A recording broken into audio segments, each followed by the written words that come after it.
Des Moines, Iowa, marking a year since President Donald Trump's election, his fiercest advocates offered different approaches Wednesday for the Republican Party's way forward after some tough losses Tuesday.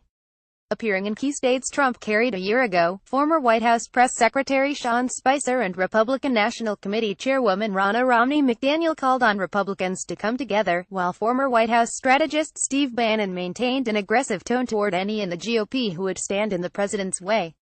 Their remarks in Iowa and Michigan underscored the tension bubbling over in Washington. "Let me tell you, there is a stark difference between the worst Republican and the best Democrat," Spicer said during the Republican Party of Iowa's annual Reagan dinner in Des Moines. Spicer lamented Republicans in Virginia who decided not to vote Tuesday for GOP gubernatorial candidate Ed Gillespie because he didn't pass their litmus tests. Bannon, meanwhile, took aim at veteran Republican lawmakers and entrenched party insiders, whom he has pledged to root out of the Senate next year. He grouped Gillespie, a lobbyist, former RNC chairman and advisor to former President George W. Bush, with the GOP forces of old. "Trump needs more outsiders at his side," Bannon said. "He's had some victories. He's had some defeats," Bannon said of Trump. "Most of the defeats are because the Republican establishment cannot execute on the plan."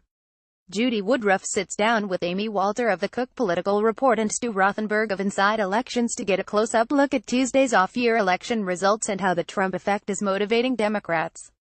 Bannon spoke at a Republican dinner in Macomb County, Michigan, a working-class Detroit suburb which former President Barack Obama carried twice but where Trump handily beat Democrat Hillary Clinton last year. Despite Trump's low approval ratings, 33% in a Gallup poll this week, the lowest of his presidency, McDaniel, who also spoke at the Iowa banquet, painted an optimistic picture of the economy, touted record party fundraising and said, "I feel very confident in the candidates I see running across the country. I hope we expand our majority in the Senate so we can get more things done," she said. However, Bannon has pledged to find primary opponents for virtually every Republican senator standing for re-election next year, arguing they have not adequately defended Trump against attacks from within his own party, chiefly by Tennessee Sen. Bob Corker and Arizona Sen. Jeff Flake. With Corker and Flake having announced plans to not seek re-election, Bannon is gunning for GOP Sen. Dean Heller in Nevada and has even mentioned challenging reliable conservatives such as John Barrasso of Wyoming and Deb Fischer of Nebraska.